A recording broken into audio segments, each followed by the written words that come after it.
I'm Howard Phillips Lovecraft, and today's question comes to us from Van, who wants to know what I would consider the most perfect library. Now, many of you might consider yourself in this digital age to be techies, while I've always thought of myself as a bibliotechie. That is to say, I really like libraries. And of course, in my opinion, I have already had access to the most perfect library of all, the Athenaeum in Providence, that hallowed space where even Poe himself roamed the stacks, attempting to make woo, as one does. But outside of Athenaeum, what would be the perfect library? Now, of course, if you're fortunate enough to have access to a private university or a private collection, such as the ones found at Bodleian or the Beinecke collection, that is marvelous. But there is something rather special, and indeed almost patriotic, about the public library.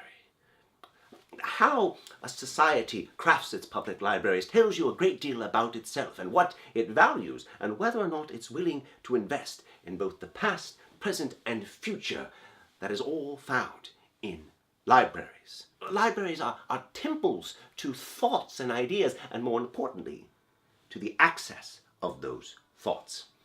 And so a public library is a very special place indeed. And when you're designing one, there's a few things to keep in mind. The first, of course, is smell.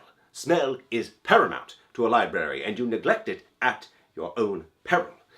Smell is that most ancient sensation of mankind. It's rooted right in the reptile part of the brain and linked to memory, and allows a reading of a book to come alive in ways it couldn't otherwise. Secondly, I think the most perfect library would have one essential feature: a hermetically sealed tunnel that links to the room in the library with the comfiest chair to my closet where I currently reside, allowing me to travel back and forth regardless of the weather and without having to see another human soul if I so choose. And if anyone out there is planning on designing a library in the near future, well, you have my number. As always, I'm Howard Phillips Lovecraft. Thank you.